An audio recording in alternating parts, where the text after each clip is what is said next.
welcome back to another episode of the Jackson Interaction Podcast. I'm your host, the king of all wrestling media, Gene Jackson, and we've got a great episode today. I've been looking forward to having this guy on. He's a guy who I really enjoy his podcast. He's the host of Give Me Back My Pro Wrestling. He also is co-host of the Live and in Color with Wolfie D podcast.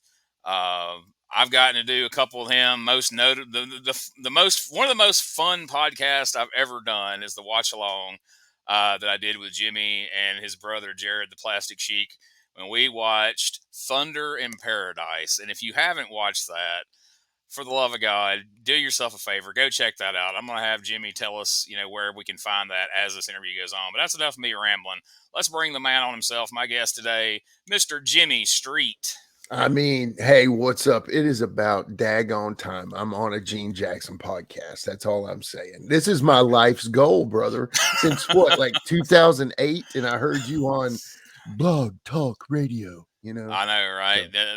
You go back and listen to this now, and it's still got that little thing at the beginning. Blog Talk Radio. Man, that's the old days right there, son. Yeah. It was just me and Colt Cabana, Mark Maron, about 6 other people doing podcasts. Exactly. And you're the OG, brother. I always say that to everybody, man. So fast forward to 2023, and everyone who's ever drawn a breath has now at least had a podcast at some point, if not several.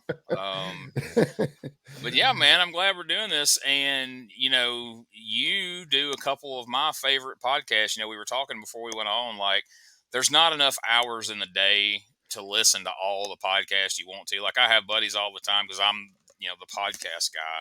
Right. And they're like, man, did you hear this one? Did you hear that one? I'm like, man, I would love to, but like I work a full-time job and I make my own stuff. Like I just don't have time to listen to everything that's out there. I do my best. Yeah, exactly. But the recent one you did with our mutual buddy David Wills, first Stories from Across the Street. What an excellent job with that one, man. That was a great one. Thank you, brother. Hey, man, I just wanted to, it's kind of like this podcast. I just wanted something not a deep dive, but something that was like specific to like a big, cool story. And Stories from Across the Street, Wolfie D calls me Jimmy from across the street or Jimmy across the street. And, he's always called me that. And I was like, well, you know what, man, I'm thinking, it's not like I'm trying to pick up a third venture here, but it was just something I wanted to do. And I mean, I've got plans. I want you to come on. I want, because I want you to talk about the original days of podcasting and stuff. And I just think there's just really cool stories that can be like 30 minutes, 45 minutes. It doesn't have to be something like we were talking about 2 hours. And, what were your thoughts on when Dixie Carter came around the corner? What did you think about that? What did you think about what they served for lunch that day when on the Raw taping that you did that one time, when you were security? Anyway, did you happen to catch any tension between Brett and Sean? Yeah, exactly. But no, I would love to do that. I actually, and I'll do a little teaser here, so maybe this will motivate you to make it happen. But I'll be glad to come on and talk about podcasting. As far as Stories from Across the Street, if I come on your podcast, I want to tell the bestiality story. Oh, and I know every time I mention that, people are like, well, now you have to tell it. And it's never as bad as what people picture, but it's a fun story. Okay. And I know a story that mentions that shouldn't be fun. Right. It's not at all what you think. So there's a teaser for folks. So if you see it pop up, Gene Jackson's coming on, check this story out. It's fun. Okay. But anyway. Right. That works. Yeah. I love it. But I love that you got Wolfie D to do a podcast. I was a big PG-13 guy back in the day. Yeah. I'm not going to lie. And one of my big gets when I was started out doing Cheap Heat Radio, because again, it was easier to get guests because there wasn't 10,000 podcasts and not everybody was getting paid to do RF shoots and high spot shoots and all the different shoots that came up. Exactly. And so, and this is how long ago it was, folks. It was MySpace back then. Yeah. I reached out to Jamie Dundee on MySpace, said, hey man, would you like to do a podcast? And his response was, what the fuck's a podcast? So once I explained what that was, but based on my job I had at the time, I was doing these things in the morning. Now this is right smack dab in the era of Jamie doing these drunken high, freaking all these he was getting pulled in. He did the Sean what's his Sean, the guy with Kevin kayfabe Nash. Yeah, commentaries. Kevin. Yeah, Yeah, kayfabe exactly. commentaries. You Uh, shoot guy. all these Yeah, different ones, and he would just be absolutely out of his mind, shit house, bonkers. drunk, high, Yeah, whatever. He would say all right. this horrible stuff on these things. Yeah, So I did two different ones with Jamie. The first one we did at 9 o'clock in the morning, a completely sober, lucid Jamie Dundee, yeah. and it was a great interview, man. He had a lot of insight, a lot of knowledge of the business, of course, because the dude had been around it his entire life, Right, and right. it was a fun interview. And then after hearing it, Randy Hales hit me up. He's like, "How the hell did you drag that interview out of Jamie?" I was like, "Well, we did it at 9 o'clock in the morning." And I'm like, "So what are you up to, dude?" Because that's when he was out of the business, and that led to interview with him and all these Yeah, different ones. But right, anyway, I say all that just to say my intention was to eventually get Wolfie on, and I reached out to Wolfie a couple times, and he's like, "Yeah, man, I'll do it." We never did get it worked out, right. and he was one of the people I wanted on that we never got. And I know there was a little bit of effort on your part that was required to get Wolfie D to do a podcast. So tell us a little bit about how you pitched it and how you got that going. Well, okay, so my idea, so like I got in the wrestling business around 2008 in Virginia, and in 2011 I started working in the Nashville scene. I had been living in Nashville since 2004. I'm trying to think of dates here. In 2004, but I'd been playing in the music scene. I was a musician for a long time, and I guess I'm still a musician, but I kind of my focus moved to wrestling, and then so I got into the business, and then I started working in the Nashville scene around 2011 for Mike Porter, and then I got a job at NWA Saw for TJ Weatherby and Kroll in Nashville, in Millersville, Tennessee. And so what ends up happening is in the corner of the room, I see daggone Wolfie D walk in. Okay. And nobody's talking to him. He's just brother's just standing there by himself. And so I end up messaging him on Facebook. Maybe I said, "Man, I got some ideas I want to run by you." Okay. And I knew about your podcast because I'd listened to the Jeremy Flint episodes, which I mean, shout out to Jeremy Flint. That dude's amazing, The right? I man. mean, yeah, he's the greatest. Anyway, so I shoot Wolfie D a message, and I'm like, "Hey, man, I got all these ideas I'd like to run past you." And I'm like, would you like to start a podcast? And he's like, what's a podcast? It was like the same deal. Yeah. And he didn't really, he kind of kayfabe me on it. And so I would try to randomly text him, and the idea stayed in my mind forever. And so this fast forward to COVID times, like 2021, I think. And I'm calling, I text him on Messenger, and I said, "Hey man, I got an idea. I really want to talk to you about it though." And he was like, "Man, text is better." He's clearly not Which is wanting to. always fun. Yeah. And that's always Yeah. fun to pitch anything in a It's like, text. okay, hold on. So I'm driving to pick up my son. He lives in Nashville. I'm driving from North Carolina to pick up my son. So I'm on my way, and I'm like, "Bro, I need to call you." And he's like, "Okay." And I called him like twice on Messenger, which, if you don't have a phone number, you're calling him on Messenger. It's like Yeah. might pop up, it may not. And so he doesn't answer it the first time. And then I try it immediately after because that sounds like a psycho, right? So I tried immediately after, and I call him and I said, "Hey, Wolfie D." And he swears he doesn't remember me asking him early on, but I call him Yeah. sec and I said, "Hey man, I got this idea. Um, I want to do a podcast. I want it to be your podcast, but I want to produce it. I want to, edit it. I want to do all that other stuff, and I'll co-host it with you." And as I'm saying all this stuff to him, I don't realize that back when I asked him, "Do you want to do a podcast?" Not in 2011, mind you, or 2012, Yeah. he says, "Yeah." And I'm like, "What?" And so I'm like already like spieling everything, like, "Man, we can have all your friends on, we can have people you've never met on. I mean, we can talk about, PG-13 stuff." And I'm not listening to what he's saying. I'm just rattling off my pitch because you know how it is, man. When you're pitching something, like you're already expecting the no, Oh, right? I yeah. mean, is that just normal?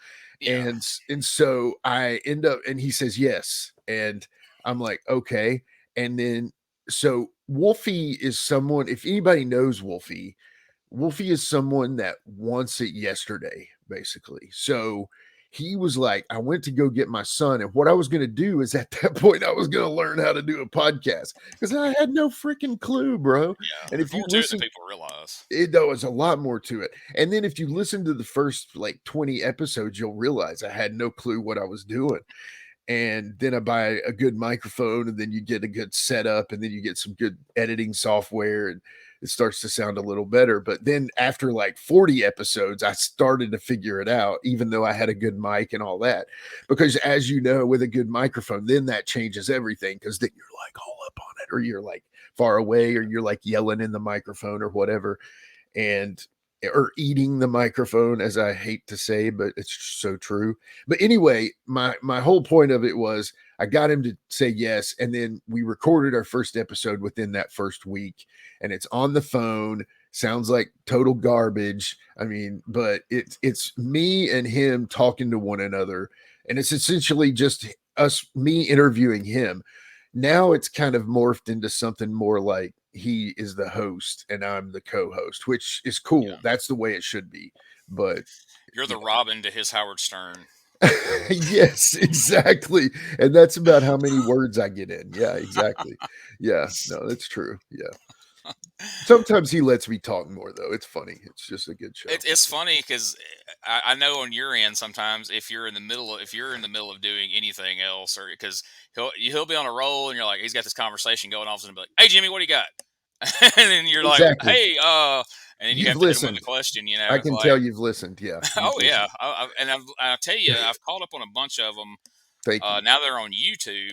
They're a Yeah. little bit easier for me to, and my work has slowed down, so I've been binging a lot of y'all's shows, Thank you, and man. Yeah. looking forward to the Derek Neal episode that you've done of "Give Me Back My Pro Wrestling." He's a great dude, and I'm looking Love Derek. forward to that one.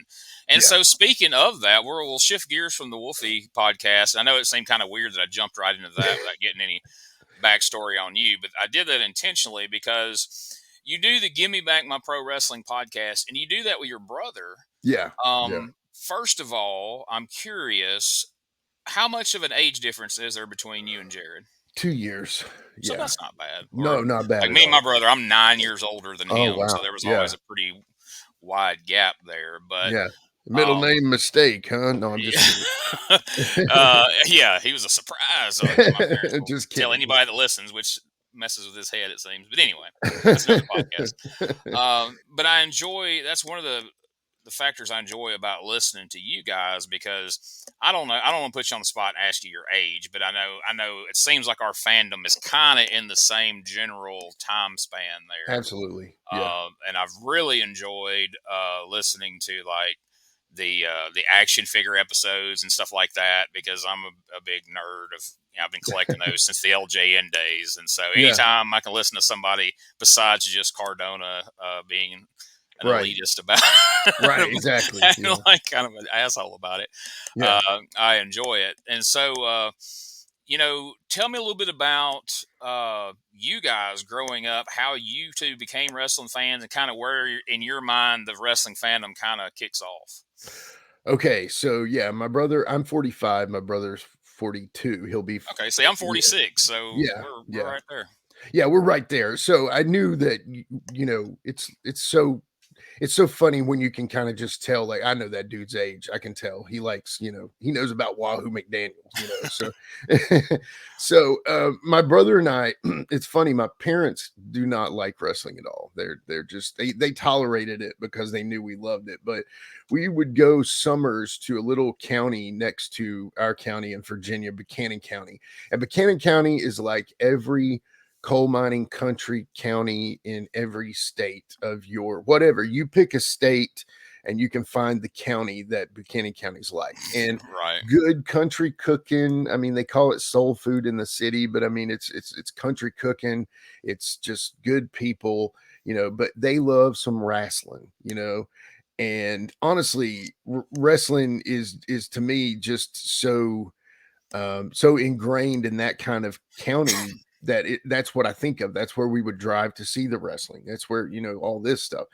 And so we would go over there in the summers to stay with my aunt and uncle and my cousins, and they watched wrestling. And so they would have Crockett on at 6:05 on Saturday nights and Sundays, and so we would watch that. And I just remember like my uncle watching it, and my cousin was like, "Hey, we got to go in, wrestling's on." And I'm like, "Huh?" Like, what? And we're like probably I'm probably like 6 or 7, and my brother's probably 5. But anyway, so and I just remember like Ric Flair and the Rock and Roll Express being on TV, the little wooden TV box in the corner with all the little decorations on top of it. You know how the Oh old yeah. school TVs were, box TVs. And I just remember my brother and I'm looking at my brother and the TV, and he's like just enraptured by this. And I am too. And I'm just trying to see if somebody else is, you know. Yeah. And it's Ric Flair and it's the Four Horsemen. I'll never forget it was the Rock and Roll Express, and just these different times. I wish I could line up my time frame. Now I know that we stayed at another aunt's house, and I remember seeing a Wahoo McDaniel Italian Stallion match. And that was like the first match we ever watched, because I think this was, I just don't remember if we went back to playing or whatever. But Yeah. anyway, started watching wrestling around that time. And then we started coming home. And then that's when we realized there was more wrestling out there. There was, of course, the figures Yeah. and you know the Remco action figure. My brother's pretty sure that we got the Hogan and the Iron Sheik first, but I swear all I remember is we got the little Road Warrior Remco action figures. And Yeah. you know, we were action figure kids. I mean, that's what we were. We played outside, we played sports, you know, but when it came down to it, we were action figure kids. And so it just turns out that, you know, once that goes on, we never really get out of it. I remember, you know, I would have a girlfriend, and I would never care that they knew that. You know, I know like buddies of mine that would be like, "Man, I'm gonna watch wrestling tomorrow night," but don't tell her, you know. I Yeah. never cared. I was like, "Yeah, I'm a pro wrestling fan. I love wrestling." We even had a little crew in high school. And I remember, you know, my brother's 2 years younger than me. So, or maybe even 3 in high school, I think. He was 3 years below me. I was a senior, he was a freshman. And we had a little world classroom wrestling. And we were like, you know, the Four Horsemen, and I was Barry Windham. I remember that was me. And I was stoked about that, you know. And Yeah. because not all the kids knew. Everybody was like, "I won't be Ric Flair," you know, that kind of Yeah. thing. But I was happy to be Barry Windham because we all knew Barry was awesome. And so when it came down to it, I don't want to ramble on about that, but my brother and I, we just always have loved wrestling. And so going on in life, we kind of had I'd moved to Nashville. He stayed in Virginia, went to college, got his pharmacy degree. And so we kind of had not been keeping up with one another as much. We would talk, but it was never like a Yeah. constant thing. And so when it came time that this give me back my pro wrestling came up, I was kind of thrust into a position that I needed. I was stuck with I had another host with me, and it's a whole other story. I can send you text messages and all this stuff, but basically had to oust him from the position because, you know, Gene, let me just ask you, I'm going to interview you real quick. All So, right. as a host, as a person who considers them a host of a show, you would probably be the person that would put in the most work, wouldn't you say? Because you're the Yes. host, and you want to have some research on your guest, you know, so it's things like that. You Yeah. and then you're also editing and doing all that work. Well, I I wanted a host. I didn't want to be the host, and so I had a guy, and he was kind of given to me by my cousin who had a podcast network that we're no longer part of any of that. But anyway, Yeah. when it comes down to it, my brother and I got this show together, and then that's kind of where we're at now. But it was mainly just because, you know, like every time we talked on the phone, it was like, why not hit record? You know what I'm saying? Yeah. Yeah. There was a time like where my buddy Neil Taylor became like a co-host, and we tried that out, and then we liked it, and I also liked it because me and him at one time, I mean, I consider him one of my best friends, but you know, you get older, you live different states, Yeah. You just don't always make it a point to talk as much as you'd like to. Well, every Sunday night we were doing that podcast, so every Sunday night for hour we were going to talk and we were going to do the show, and of course we'd have to talk ahead of time, like you said, to set things up and come up with ideas and Yeah. all Yeah. this, and so it kind of forced us to interact more. Yeah. And so that was, so I could see where that would definitely be, and it sounds weird to say excuse, but a good excuse, good reason for you and your brother, to Exactly. communicate, because and Yeah. it's not that you don't want to, and it's not that you don't care, but you just kind of have this project together, like, all right, well, we got to work on this. We So got to do this. Yeah. that's that's cool. I wish me and my brother did something like that, because I mean, I love my brother to death, and I know he loves me, but we don't talk that much just because life has took us in such separate directions, and then we each have our little dumb hobbies like this that Right. takes up our Right. time. But And that was me and my brother as well. That was us. We'd kind of gone in separate paths since we loved each other and we were there for each other, but at the same time, we didn't talk, man. So I feel where you're at, man. But yeah. so I'll see if your entrance into podcasting kind of was the same. So like, my family, my dad liked wrestling. That's how I come about watching it. He wasn't like a super fan, but he watched Right. it. And my Right. mom, to this day, does not like it. She hated the fact that I was ever involved in it. Just like, you're gonna get hurt and that kind of thing. Yeah. Yeah. And then when I married my first wife, she hated it, and that's why I eventually kind of got out of the business, because every time I had a show, I would fight with her for a week beforehand and then a week afterwards. Right. And it got Right. towards like, you know what, it's just not worth it. And I kind of got out of the business. And so you Yeah. had once you because I always loved wrestling, kind of almost the same story as you, almost to the letter, as far as saw it on TV and Yeah. dug in. I wanted to get every magazine I could get, and I wanted to get Right. every action figure I could get my hand on, and and rent every tape that came to the video store. Yeah. And so once I stepped away from wrestling, I was like, well, man, I got to have something to scratch that itch. So I started writing for Hollywood. Jimmy Blaylock had, at the time it was HollywoodJimmy.com. It eventually evolved into WrestlingNewsCenter.com. I started writing Right. Okay. columns for him, and I started writing those cheap heat columns, which was a dig at another wrestler, because he would knock my promos and say, "Oh, yeah," because I said we got into it on the mic one night. I'm like, "You're just mad because we get more heat than you." Like, "Oh, it's all that cheap heat." So whenever I had to come up with a name for a column, like, cheap heat, That's suck great. it, JD McKay. I And so love that that. kind of became my brand, just as a dig at another guy who I'm friends with. But anyway, Yeah. um, and so when podcasting came along, I thought, well, here's a way to scratch the wrestling itch, Yeah. and that's what eventually brought me to podcasting. Was just that was the way to scratch the wrestling itch at that point, and still have a kind of a foot in that world, and Exactly. interaction with people, and a reason to keep up with it and all that sort of thing.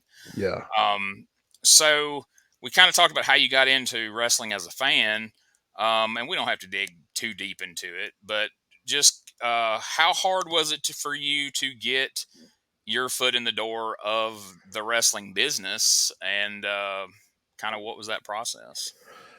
It's funny, man, because it was almost too easy because and that's almost as bad as it being too hard, because I I remember I worked at record stores, so I used to work at a record store disc jockey. That was like my first job, and then I moved to Blacksburg, Virginia, and I start working at this record store called Disc Jockey, and then at Crossroads, and there's all these record stores, and then I start Yeah, working at this one called Waves.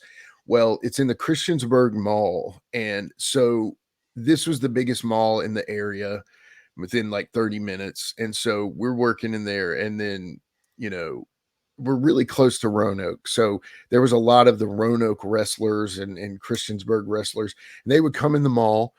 And I remember just a couple guys would come in the mall, and they were all the time like just looking like brothers. You know what I mean? Just like had the fanny packs on and just like all this stuff. And I was like, those guys got to be wrestlers, man. And so one day I was talking to this guy, and he was kind of, I'm like 6'1", 6'2". I used to be 6'2", but I feel like I'm 6'1" now. But anyway, he was kind of meeting my eye line, and he was a bigger dude. And he said, man, y'all got any Black Label Society? And I'm like, yeah, of course we got some. Here we go. And I found out this guy, and then there was a girl there that worked there, and she was telling me that he was a wrestler, and I said, "Holy cow, man!" And so we started talking about wrestling. And he was like, "Man, I want to talk more about Black Label," and I'm like, "I don't really, yeah, I want to talk about wrestling." All you now, I know that you're a wrestler. I just that's all I'm going to talk to you about. And his name was Ken Steele, and so Kenny he was trained by Boris Zukov, and he lived in Floyd, Virginia, and he literally was just the coolest, most laid back, non brother wrestling dude. I mean, he was a good brother, but without being all brothered out. You know what I Yeah. mean? Yeah. And he, you know, you could actually believe what he told you. You could actually understand, you know, like he's not trying to work a gimmick on you. You know, he's not Yeah. trying to sell you something. He was just a good guy, and he was just looking for some rock and roll. And so we started talking about wrestling. Well, he's like, "Here, man, have my phone number." And so he actually started coming to my band's shows and watching my band perform, and then I would go watch his wrestling. Yeah. And so, like I said, he was working on shows with, like, you remember what's his name? They called him Cheeks or something. He was like in the first TNA episode. Yes, I know exactly who you're talking about. Yeah, Rolling Thunder is his real wrestling name. He's from Roanoke. And then the Frank the Tank Parker, I'm sure you've heard of him. He was on Yes. like the early TNA. And then Kenny was on the show. There was the legendary Eclipso, which is just this old dude from, I mean, he's a good guy, but he's just one of them. He's the brothered out guy in the area. Yeah. And then you had guys like Bo James that would come in, Bo baby, you know, that kind of thing. And so Kenny would wrestle these shows, and I would just be like, okay, I'm just taking this all in. Well, he was like, man, if I said, Kenny, man, I said, how do you get in the business, brother? And he was like, well, I just want to, he was like, well, I think you make a great referee. Even though I'm like 6'2" at the time, he's Yeah. still thinking I would be a good referee, which, I've talked to Wolfie about that. And Wolfie's like, no, you're too tall for that, man. Yeah. You either need to wrestle, or you just probably don't need to be in the business, basically, is what Wolfie said. But Kenny was like, and I said, no, man, I really want to be a manager. I'm like a huge Gary Hart fan. Okay.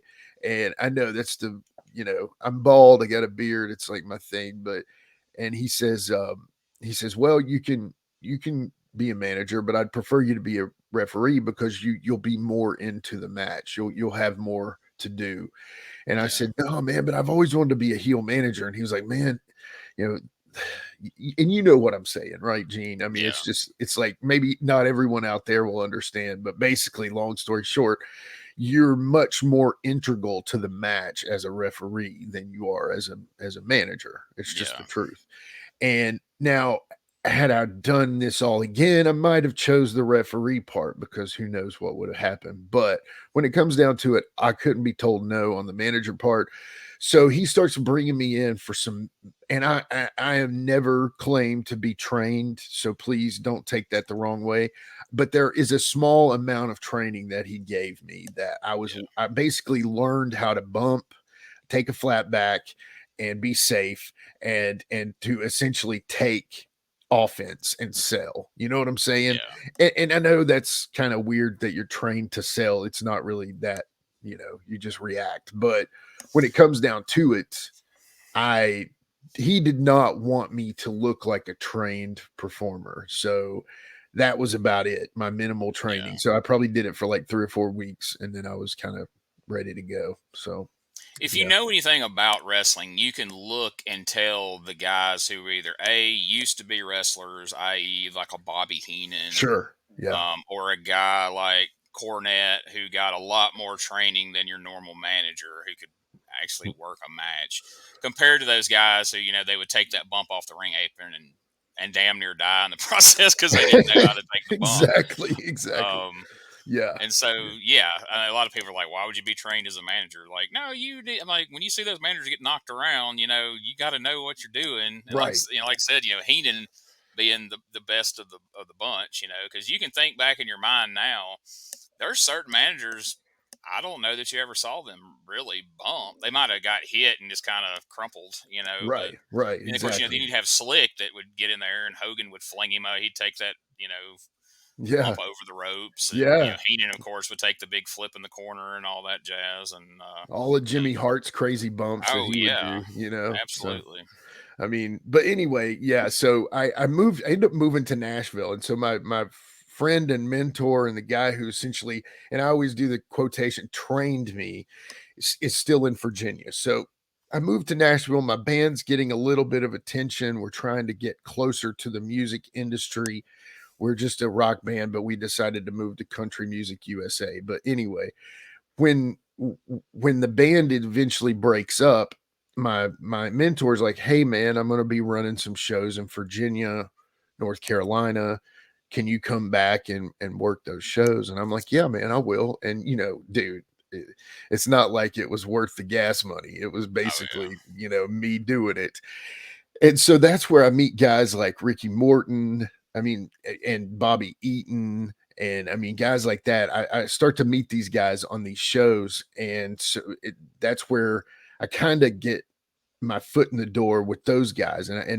I'll be honest with you, man. I loved Ricky Morton from the time, like, let's just say from when I first saw the Rock and Roll Express, let's just say in 1986 or 87 to 2011 or 10 or whatever, Ricky Morton and the Rock and Roll Express was my absolute favorite. But from 2010 on, even though in my heart I'm always a Rock and Roll Express guy, at that point I became a Midnight Express guy because when you meet Bobby Eaton and he warms up to you, there's not a better soul on this earth. You know what I yeah, mean?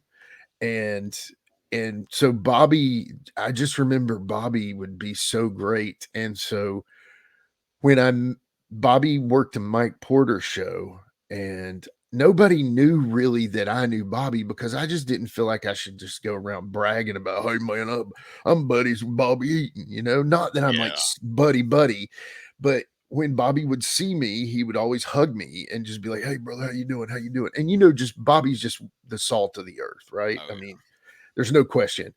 And but that got me over with people. And when it comes down to it, I would say Bobby was probably like, when it came to like me working at other places, if Bobby was working there, I would either get to manage him, or I would manage against him, or in this case, like, he just got me over with some of the veterans because they saw that I knew Bobby and Bobby was accepting of me. And basically, like, I always tell this story on my show, probably too much, but Bobby's standing in one corner, Mike Searcy, the NWA top rope promoter, sitting there, Reno Riggins and Wolfie D. And I didn't know any of the other guys at that point, but I knew Bobby. And I walk in the locker room, and Bobby stands up from his seat and comes towards me and say, "Hey brother, how you doing?" and gives me a big hug. And I see out of the corner of my eye, Reno Riggins is looking at Wolfie, and he's like, "Who the hell is this guy?" Like, and then it's like it went from like the hand gestures of like, "Who's this guy?" to like a shoulder shrug of like, "Well, if Bobby likes him, I guess he's okay." It was a That's weird thing that I saw out of the peripheral of my eye, and yeah. Anyway, I that mean, it's a hell of an endorsement because, like, yeah, yourself, like, yeah, nobody, anybody that knows Bobby, they're not going to see Bobby hug somebody and go, "Well, that guy must be a real piece of shit." Bobby likes him, exactly. if they see Bobby hugs and like, okay, Bobby knows him and he must Right, be a good guy. He's right. cool with us. I Right. mean, He'll work. what better We'll make endorsement it could you work. get? Yeah, exactly. And that honestly lasted forever because we all, I know where you were in the business too. We all have worked with these legends who, honestly, let's just be honest, kind of killed thought about them. You know what I'm saying? Oh yeah, And I'm not going to name names, but when it comes down to it, like, there's certain guys that you're just like, "Holy crap, that guy's a douche, man."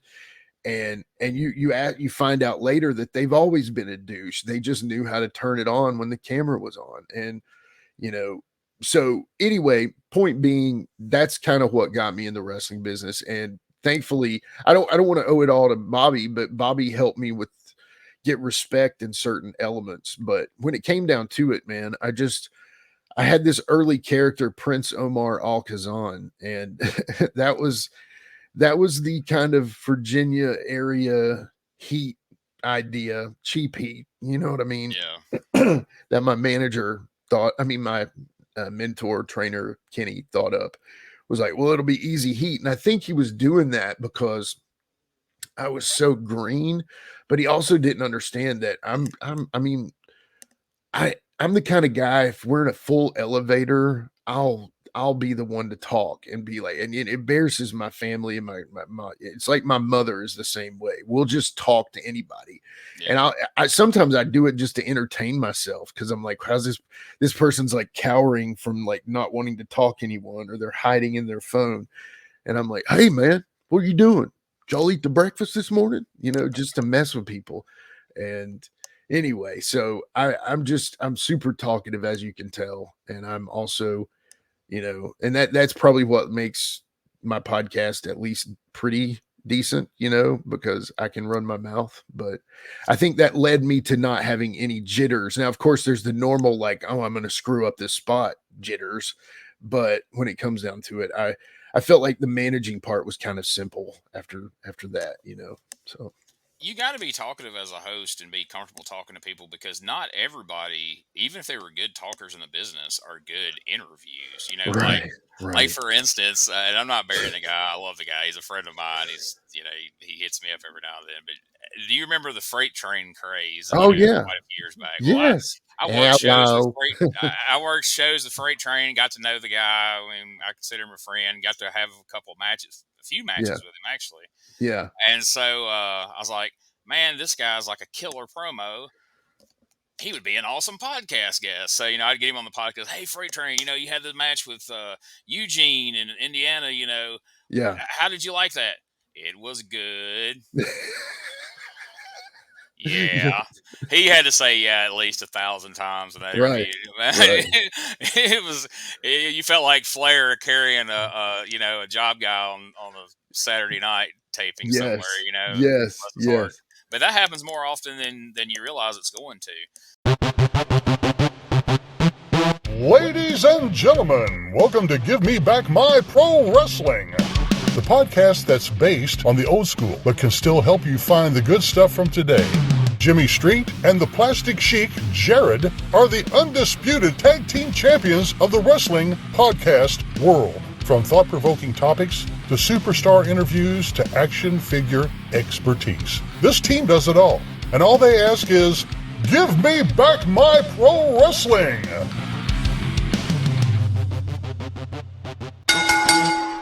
Every other Thursday, wherever you listen to podcasts.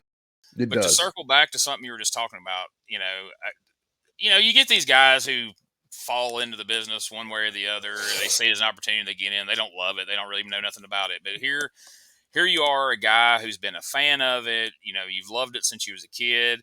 And we all, I mean, you mentioned, in high school, classroom wrestling, all this. So we've all, people who grew up fans of it, you've kind of had this character in your head, even if you didn't have a name for it or whatever, that was just an Right. amped up version of you or whatever, that, man, if I ever get out there and do this, this is who I'm going to be and this is what I'm going to say and all this. How did you feel about this character that they gave you? Were you psyched about it? Were you able to embrace it, or were you like, Jesus Christ, I got to go here and act like I'm, foreign. Like, how am I going to Right. pull this off? Right. Right. Well, at first I was psyched because it was an opportunity, but Yeah. slowly but surely that went away when guys like Dutch Mantel would look me up and down and be like, hey, you're all right, but that ain't working. Yeah. And I'm like, what do you mean? And it's like starting to click. I remember I first met Bert Prentice, the legendary Carney promoter from Nashville. Everybody knows Bert. I'm sure Oh there's yeah. no question about that. But Bert says, he looks at me, he's like, he was taking pictures. He wanted to use pictures of me on his posters. And he was like, this is all right. You're all right, but we got to get you a better gimmick, kid. And I'm like, oh, you don't like my gimmick? And I'm like, my brain's not clicking that it's not. And I didn't, I mean, as you can tell, I'm not a dark olive skinned person. Yeah. I'm not melanin rich, let's just say that. And when it comes down to it, I I am not Middle Eastern looking. I'm No. from the what is that? I'm from the mountains of Caucasus. You know what I mean? I I am truly, a white guy. And Now, things being as they are these days, it was a different time then. This has been quite a sure. few years ago. How much did you? I mean, how much did you lean into? Like, did you do the accent? Like, did you? I mean, did you go like? I'm sure Yeah. nowadays you doing that character and doing that voice, people are like, canceled. You Right. can't do Right. that type shit. Right.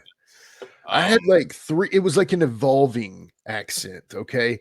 So the very first one was literally me just doing like a yelling thing. It wasn't any kind of like, it was like, hello, like this. And that was just shredding my throat, oh man. yeah, And, you know, and then like it would turn into, I started to try to do this like, I was trying to do a Shiki voice, like, yeah, "Hey, brother, and then finally I just dropped it all together and I just kind of tried to put a sharpness in my voice. You know what I'm saying? Like, yeah, yeah, and at that point I was so done with it. And then thank God, Kroll, if you're listening, brother, thank God, Kroll took the gimmick off of me because I was working for Southern All Star Wrestling in Millersville, Tennessee, and he had taken it over, and he was going to bring the TV to it, and so it was on the local CW in Nashville every Sunday night. You could watch wrestling, whatever it was, whoever had the TV at that time. And Kroll had had the TV since he stopped working with Reno. Reno got out of the business for the 10th time, and he dropped the TV to Kroll, and Kroll kept the TV from the USWO years to Saw and then everything. So Kroll had kind of maintained the TV. So wherever Kroll went, he had TV with him. And it just so happens, it turns out that Kroll's an excellent producer, excellent editor, excellent TV guy. So he kept the TV, which made sense. So anyway, he came up to me one night, and I had been working for Tony Falk's USWO, and I had been working for NWA Saw, and I had been working for Porter's NWA Main Event. But so when it drops, I'm sure you've heard of all these. I'm oh, sure. absolutely, Yeah, yeah, yeah. So when it drops, to now I'm going to be working on TV. Kroll comes to me, was like, "Hey Jimmy, we're going to just make you Jimmy Street. I just think you're better at that. You'll be fine. We're going to make you like a sports agent kind of deal." And I said, okay, so no gimmick. And I'm like pointing to the thing I'm wearing. He's yeah. like, no, we're gonna be on TV, and I just don't think that'll get over well. And so, like I said, thank God. And my mentor's cussing through his teeth, like, why would he take a good gimmick off of you? He doesn't know heat from it. And I'm like, Kenny, man, we're going on TV. I'm super white. What this works on these little outlaw shows in Virginia where nobody's at versus a couple thousand people or however many people watch that Nashville TV show. Yeah. It's a different story. And so we were actually taking, not only at the same time were we becoming a TV show there, we were also going to start being part of the NWA of Bruce Tharp's NWA, so not the Robich, or what was his Frodich, or what was his the first guy, Yeah, something something like like that, that. one of those names. And it was before Billy Corgan, but it was the Bruce Tharp era. It's Yeah. it's kind of that. But And anyway, folks, check out, if you get a chance, check out the episode where you guys talked to Kroll and Jeremiah Plunkett about that whole scenario yeah. where Plunkett got the title match. Oh, bro. And man, I had always heard bits and pieces of that, and I know Plunkett. I booked him on when I ran a few shows. I booked him, and great guy, Love Plunkett. and Yeah, was great guy. super psyched that he got that opportunity back when it happened. Yeah. But wow, how interesting it was to hear the story behind the story behind the story. I mean, it was you guys told every bit of it, and so uh, I highly recommend that. Check that out in the Thank you, man. archives of Give Me Back My Pro Wrestling, because like I say, that was one of those things you don't hear anywhere else, and that's and that's something that I've always tried to do with my podcast, and I've really spent more time talking to more locals. Because at one time my podcast was Locals to Legends Wrestling Radio, Yeah. and I had talked to a bunch of legends at one time, but it got to a point that it was so saturated with podcasts and shooting reviews and all this. It's like, Right. what stories do a lot of these guys have that I haven't already heard? And Exactly. you know, Exactly. so a lot of people like a Jeremiah Plunkett don't necessarily have a forum for somebody to hear Right. their story, and I find those stories more interesting than hearing, you know, I Yeah. don't know, bury anybody by saying their name, but you know, some mainstream guy that we all know their story. It's been told on WWE produced DVDs. You don't need to hear it on my Exactly. little thing. Right. Um, Right. and so that is something that I've enjoyed about your podcast as well as Wolfie's podcast, because Wolfie has it in to these people. He knows them. They're his friends. He was there in the trenches with them, Yeah. and he drags stories out of them that other people they wouldn't know to ask because they Right. don't know it Exactly. happened. Yeah. And so Yeah. that's a great aspect of your podcast is Thank having you. more insight on what to ask. And like you said, that story with Kroll and Plunkett and the whole backstory to the NWA involvement, all that. Again, Yeah. just folks check Yeah. that out, and that's the kind of thing that you'll get from Jimmy's podcast. I Thank didn't want you, to man. hate to break the, No. like stop you the momentum. I just No. wanted to It's say that because yeah. if people don't get anything else out of this podcast, I really want them to understand that you guys do some really great stuff over there, and I really hope they go and check it out. Thank you so much, That's man. why we're doing this. Yeah, I Anyway, appreciate that, dude. Yeah, I mean, that was the exact peak into the time frame that I'm talking about, is that era, you know. And I remember when Plunky's like, we're driving to the show and he's kind of like halfway nervous. And he used to pick me up, and because he would be coming from Murfreesboro, and he would pick me up at my place off of Murfreesboro Road in Nashville. And then we would head to Millersville, just up Briley Parkway, and then hit 24 and, you know, that thing. And so it was just crazy because he was like, man, he was like, do you think I can do this? And I'm like, dude, of course you got this, bro. And I mean, but he was so confident in himself and he was so ready for his abilities. I just feel like he had a little bit of nerves, but dude was a great guy. I mean, he's just such a great dude, man. And I just feel like when it comes down to it, like, Plunky actually, you know, helped me in so many cases that he doesn't even know how much he helped me, because it was just the talks. Because you can talk to all the older guys as much as you want, but sometimes you need to talk to a current guy that's out there making towns, and you can learn stuff and even if it's just listening to them talk and just say, okay, yeah, that's a good idea, I like that. And so everyone knew that I was a huge Gary Hart mark, so that's what I turned it into. And the late Josephus was a great friend, and everybody loved Joe that was around. And Joe, one time we were standing in the back, and he looks at me and he was like, okay, so you love Gary Hart, right? And your name is Jimmy. So instead of being Gary Hart Jr., why don't you just be Jimmy Hart? And I'm like, I'm waiting for the punchline. And he's like, oh, wait. Anybody that knew Joe, he was so dry, but he really wasn't dry, but his sense of humor could be dry. And dude, he was just, oh man, what a great loss, that guy, you know. Yeah, But I got to work a couple shows with him, and actually tried to get him on a couple of my Twin State shows, and we never could get things to work out timing wise. yeah, I would yeah, love to be able to say I had him on those shows. Yeah, like you say, what a great guy, and I'm so thankful that he got the opportunity to showcase his talent. You know, on the level of the NWA. I mean, people can say what they want about it and its place in wrestling and what it will be in the long haul, but it was a great place for him to showcase his talent, and he took, you know, the things that they gave him and did so much more and got so much more out of it than I think anybody else could have. And I'm also, amen. speaking of Plunky, I'm super proud that he's getting the opportunities that he has there as well to Yeah, showcase what he can do. So, yeah, two just amen. super great guys. I don't love the idea of them continuing the question mark gimmick after Joe's passing, but I don't want to say what Plunky thinks because he's an active guy there. Yeah. So he just loves it, Billy. He just thinks it's the greatest idea ever. That's what we'll say. But Yeah.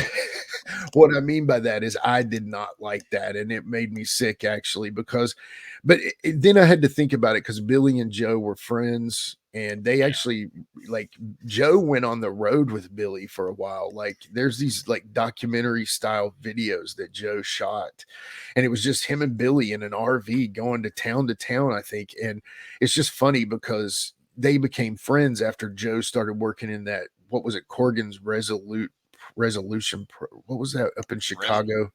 Resolute Pro Something like Wrestling that. or Yeah, something like that. Resolute. Anyway, so long story short, then Joe and him became friends.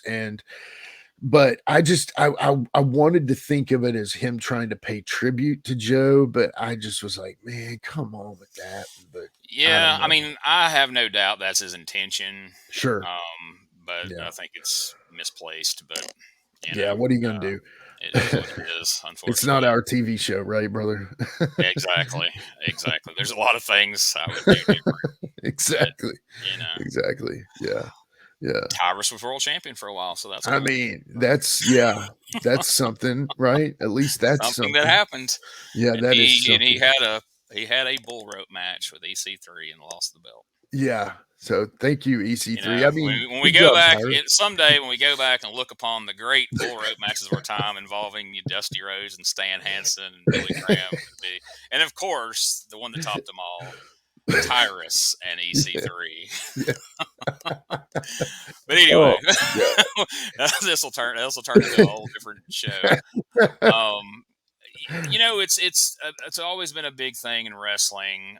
Amongst the boys is you're not supposed to be a mark, and you can't act like you're excited about certain things and all this. But I know in your head, especially growing up, and the first bit of wrestling you see is Jim Crockett Promotions. Yeah. What's it like in your head when Bobby Eaton knows Jimmy Street now, and Ricky Morton, and your Tracy Smothers, who's just the greatest guy ever? We Right. just had the anniversary of his passing yesterday, I think it was, or day before. What was that like? I mean, because I had always tried to play it cool in those situations too, but driving home and be like, holy, like, wow. I mean, this Yeah. guy that I looked up to growing up now knows who I am. They know I exist. Like, for me getting to like tag with Bill Dundee and work against Jerry Lawler, because I was a big Memphis man. I love JCP. Don't get me All wrong. right. Right. I grew up in Mississippi. Yeah. 2.5 hours from Memphis. Right. And so I was huge on Memphis. I was huge on Continental. When we Right. played on the Yeah. playground, I was either Jerry Lawler and my friend James Atkins. He was always the Bullet, Yeah. and then Yeah. whoever we wrestled, they had to be That's Austin awesome. Idol and Tommy Rich or whatever. Yeah. Yeah. But just tell me a little bit about what just the feeling of like, holy, I'm doing it, man. Like everybody else can strive to wrestle Hulk Hogan, but I'm out here with the guys that mean something to me. Right. It's 100% surreal. It is, because it's like you want to feel like, no, that's just the natural way of things. Because just speaking of my friend Wolfie D, the co-host with the Mo host, but he it's funny because he kind of went through that himself, but he always just kind of plays it off. And I really want to give you a good answer in this, but honestly, past surreal, I don't know, There's because no way to. I mean, it's kind of a poor question, other than just to acknowledge it, because yeah, you really can't put that into words. But I just know it's just crazy to think, like the first time, I'm sure that when you, like you described, when you saw Wolfie D in the dressing room, like, oh, that's Wolfie D, that's right, PG-13, the Memphis right, guy, and now he's right, your friend Wolfie. right, He's right. the guy you talked to on the phone, I'm sure, a few times a week, Exactly, or whatever. And exactly. Oh it's not yeah, a big deal anymore. yeah. And but the whole business is like. I guess that was the next question I was going to ask. And again, it's probably something that's kind of hard to even put into words, but growing up watching wrestling and all the different types of wrestling there is, you have this image in your head of what wrestling is and how it works and how those people are. And then you get into it and it's something almost totally different. Is it, I don't know. I mean, I don't want to say it's disappointing, but it's kind of disappointing, I guess. Like, I don't know. And you can never, you can never see it the same. Is Right. one thing, is my only regret with having gotten involved with wrestling. And and people say like, well, once I started reading the internet or I got dirt sheets and everything, I didn't see it the same. And that's true, but that's still not the same as when you really see how the sausage is made, and you understand like guys' interactions or their thought process before they went out to the ring for like something that somebody thinks is the greatest match they ever saw. Yeah. Yeah. Yeah. And you know the backstory of what went on before it happened and after it happened. Right. It changes it. It gives you a different perspective that you can never quite get back your original mindset. No, it's true, man, because I remember when I first started playing music, and I'm a bass player and I do play guitar and a little bit of other few instruments, but mainly I'm a bass player. And I from then on, I always heard bass first in every song. So even like if you think about it, like Every Time You Go Away by Paul Young, that's one of my favorite bass lines ever. And it's this cheesy pop 80s song. You know what I'm saying? Yeah. And as a bass player, though, I'm hearing the bass line in that song. And, I know probably people just clicked off the show because I brought up a weird, cheesy 80s song. But when it comes down to it, though, after that point, excuse me, I only heard the bass from then on front and center. And so from then on, after you go into the back and you learn the stories and you see the little intricacies of how they do and build an angle in the story, you start to see everything from that third eye. You know what I'm saying? Yeah. And like you said, your third eye is opened. And you didn't say that, but what I mean is like it's kind Yeah. of the same thing. And once you see that, from the other perspective, it does kind of kill it. I mean, it does, but it also it adds to it in a way because I'm just that kind of nerd, like now I want to know how the creative meetings go. And it's not necessarily because I want to know who's going to win WrestleMania 410. I'm just saying I want to know because I just it adds to it, but it also takes away from it. I know that's the worst answer ever, but No, it's the most accurate answer that I yeah, can yeah, imagine, because it is, because it, I guess on some level it kind of ruins it because you don't see it the same. But then again, it adds a different element. Like when I go back and watch my favorite wrestling from when I was a kid, yeah. to look at it from that view, a lot of things I see that I used to watch, I'm like, how did I not realize this was awful? Right, In other right, things, it's like, wow, I didn't right. realize how hard it was for them to pull off what they pulled off here. Yeah, exactly, Because I exactly. mean, once I got in the business in '97, and so once I had been in the business a couple of years, and then I would go to my buddies, like he was at Mississippi State, so I'd go down to his place and hang out with a bunch of college guys watching pay-per-views and Yeah, like the 99 2000 era. right. And I'm struggling to not be that guy because they're all like, "Oh man, look at that!" And then they're like, they're looking at it one way, and then I'm over here like, "Oh, well, that," rolling my eyes and stuff. But I'm working real hard. Like, don't be that guy. Don't ruin it for everybody. Don't Yeah, get people the yeah, yeah, behind the curtain view of none of this shit.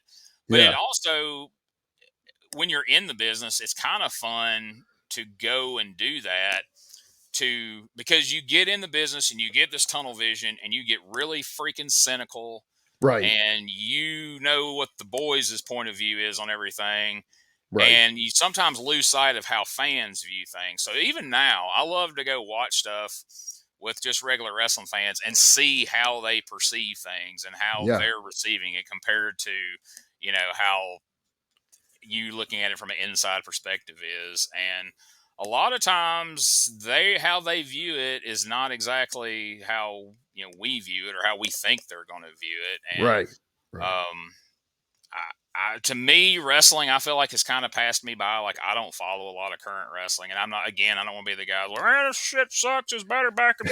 But Amen. at the same time, it just doesn't grab me. But Right. rather than do a podcast every week where I sit and watch a bunch of stuff I don't particularly like and don't particularly want to watch, but then I sit and do a podcast shitting on it for 2.5, 3 hours. Exactly, And exactly. Lord knows there's a market for that. There definitely Yeah, is. There's some people making good money doing that, right, and good right. for them. I just decide to talk about eras of wrestling that I do enjoy and talk to people that I want to talk to. And, Yeah. you know, I like I say, you said that wasn't a good answer, but I think it's the best answer you can give because it's just the truth. You know, Yeah. it is. And when people ask me, "Do you love wrestling?" and I'm like, "I do," and Right. they're like, "Oh, so did you watch AEW?" And I'm like, "Well, I don't love current wrestling person." And there's Yeah. things I do like. I go on YouTube Sure. and watch clips of things and all Sure. that. But like, Right. you know, I spend most of my time watching old Memphis and old Continental and old WCW. Like, for me, I mean, people will shit all over early 90s WCW. That's some of my favorite times, I guess, Yeah. just for the nostalgia of it. Like, 91's not great. I'll give you that. But I can Right. watch it 92, 93, all that Right. stuff, And Right. me and a couple of friends were talking the other day, and it's like, if you had told me back then, all right, you can only watch one or the other. You can't watch WCW and WWF. Right. I would have chose WCW straight up to about 98. Now after 98, no, it falls off a cliff. But up It to then, does. if I had to pick one or the other, I'm going WCW. Me too. Yeah. I Me just have too. a greater love for it, even though you see more WWF shit behind me on the wall. It probably doesn't tell that story, but and I I gotta definitely get want to me have you one of on. those Man, this walls. hour has flown by. I definitely want to have you back on again. We can dig a Sure, little man. deeper and continue, kind of follow your story. Um, but I've wanted to have you on for a while, man, because like I Thank you. said, I just really enjoy what you're doing, whether it's the Wolfie D podcast or Give Me Back My Pro Wrestling. And, the thing of it is, like, a lot of those guys, and I've had people tell me this about my podcast, and it's always very flattering.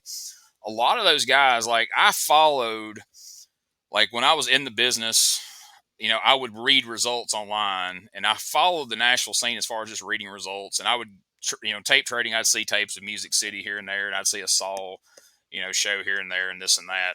But I don't know a lot of these guys that well, but I do know the names. So Right. to watch and get the backstory of a Hot Rod Biggs, Right. Ben Jordan, and guys like this, who I know the name, I know a little bit about Sure. them, but then to Yeah. learn more about them and, how they came into the business and some of these fun stories, to me, that, like I say, that's more fun to me to listen to your podcast and hear and learn about those guys than to listen to some of the other podcasts where, I don't want to bury anybody by saying their names, but man, a lot of these guys who are the mainstream podcast, once you kind of learn their view on things, well, they can go down the line and talk about different pay-per-views from different eras and different years and different Right. people, but we kind of know what their taste's going to be. I'm sorry. I know Right. what It's Bischoff's going true. to say. I know what Yeah. JR is going to say, and on Right. down the line. And I love those guys and I respect those guys. But, Right. to me, driving home from work, I would rather turn on and listen to you and Wolfie talk to somebody that, that he knows, or you talk to a guy from the Nashville scene that you came up with, and learn something and hear a story that I haven't heard before rather than a rehash or, all right, well, let's hear why this week's episode of Dynamite wasn't that good. Yeah. Seriously. Seriously. Yeah.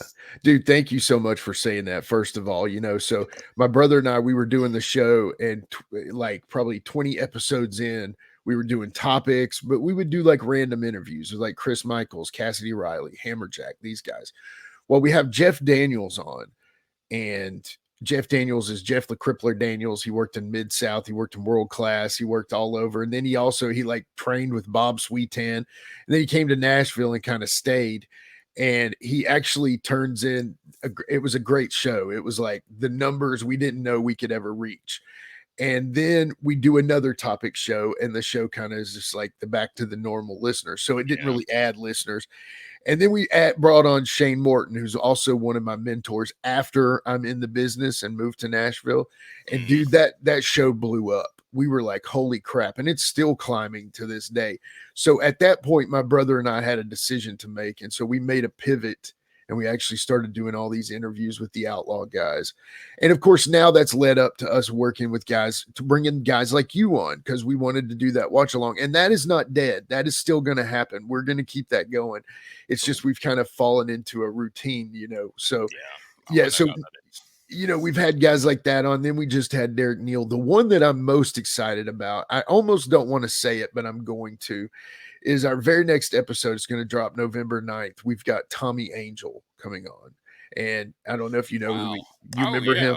Yeah. Oh, absolutely. Yeah, of course. Yeah. Classic underneath guy, enhancement talent for both He was WCW on and WWE. everybody's yeah, he was on everybody's TV from Yeah. WCW to WWF to, all these little regional Yeah. promotions. Like Tommy Angel pops up everywhere. So I can only Yeah. imagine how great the stories is he has. And Oh, see, dude, I'm I stoked. Yeah. dude, I will definitely be checking that one out because that's the kind of stuff I love because he's going to Yeah. have something to tell that I haven't heard. I guarantee it.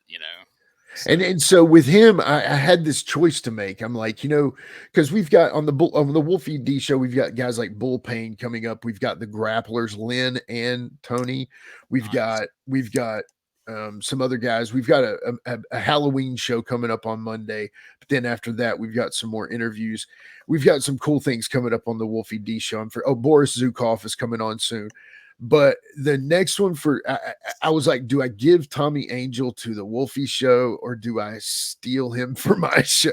Because there is a choice to make. Now, I'm not going Yeah. to lie. The Wolfie D show gets more numbers, gets more downloads than my show. But when it comes down to it, I wanted to be greedy. So I kept Tommy for myself. I was like, you know what? Because Tommy kind of Well, fits the show yeah, and how style. well does Wolfie know him? Like, Exactly. as far as Right. there's not going to be a lot of insight there. It's like, hey, Tommy, remember when we were here? We were there. Right. So, We weren't. Yeah. So, yeah, I think that works, honestly. Yeah. So I'm excited about that. We're actually doing the interview tomorrow. Tommy's a great guy. I actually met him through a guy. So I think he's in the beer industry of some kind. And I met him because I'm doing grand jury all year long, federal grand jury. I have to go once a month for like 2 or 3 days a week and all year long. And so long story short, I met this guy and he's sitting beside me and I actually have on the back of my phone, if you can see this, I have Give Me Back My Pro Wrestling. And so I had my phone turned over and he was like, oh man, you like wrestling? And I was like, yeah, yeah, you would say that. I'll watch it every now and again. Yeah, that probably have a problem in most people's eyes. And he said, man, I know Tommy Angel. And I'm like, oh, what? I'm like that. And I know I'm in Carolina, so it makes sense. But it was just like, I didn't expect to hear Tom. I figured it would be like Johnny Dynamite, Yeah. 6-time NICW heavyweight champion. Who, what, when, So when it comes down to it, he said, here, I'll hook you guys up. And he sent me a message. And yeah, man, he follows the GMBMPW group. And I was like, hey man, how can I get you on a podcast? And he's like, well, just let me know. And I said, okay. And that's what we're doing. So yeah, awesome, pretty man. stoked. I look forward to that, man. That's Thank good you. stuff. Yeah. Yeah. Well, dude, I appreciate you doing this, man. I enjoyed it. It was every bit of the fun I knew it would be. And like I said, I look forward to having you back. And I look forward to coming on Stories from Across the Street. Because like I say, I've got a few. And definitely tell the bestiality story. And people are going to hound you like, dude, you got to let him tell this story. I know it's not going to be what you think it is, but it is funny.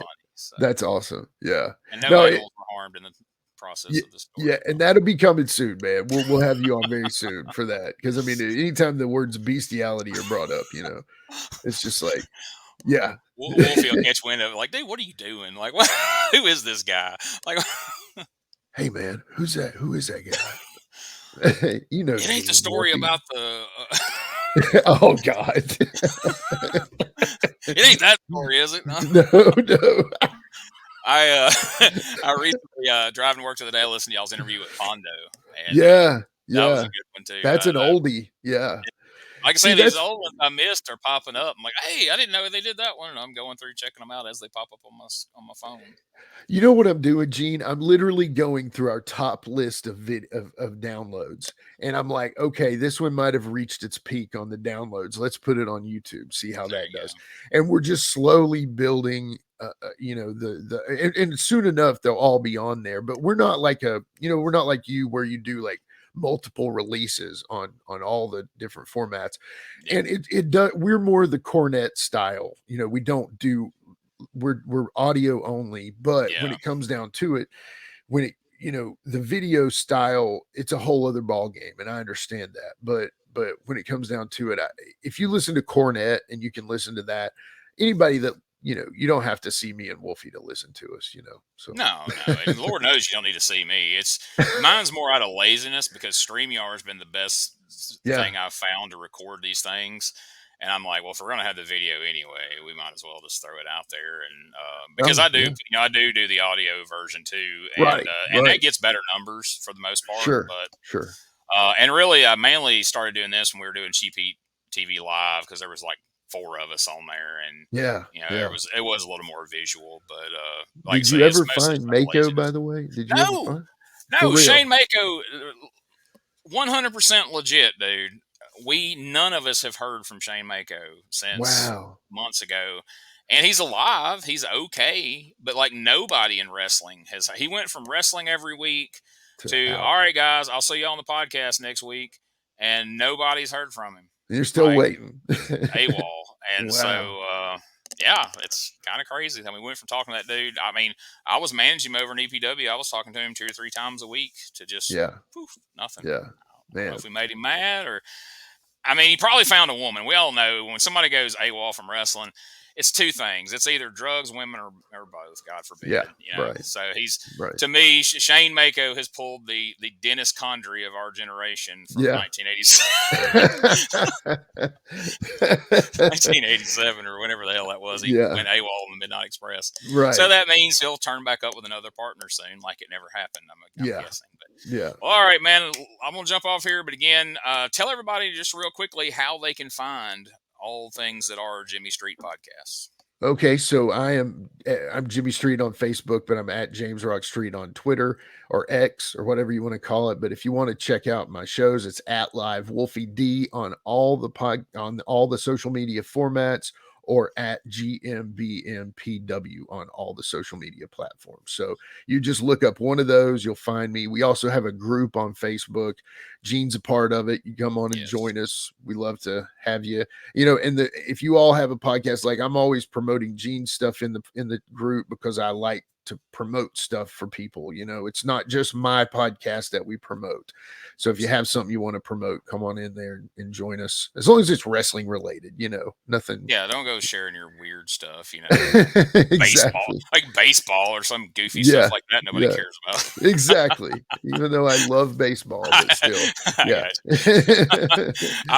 I'm not a football fan at all. I just wear this Tennessee hat because I live in Alabama and I'm a heel in real life. Gets you heat. Yeah. So, I love it. people don't speak to me in line at the convenience store when I'm wearing this freaking Tennessee hat in Gadsden, Alabama. So that's awesome. Or if they do, it's brief. I'm like, fuck you, and then they go on with their day. So. Yeah, exactly. All right, folks, check out all of Jimmy's awesome podcasts. You guys see me on here. I don't just pander to people to be nice. If I'll mention their stuff, but if I don't like it, I'm not going to push it. But I will tell you. And Jimmy knows from the references I've made. I'm not blowing smoke up his ass. I listen to these podcasts, or I couldn't have made some of the reference I did. They are good. They are insightful. You will enjoy them. So please check them out. Join that group and stay on top of not just his stuff, but my stuff and a lot of other people's.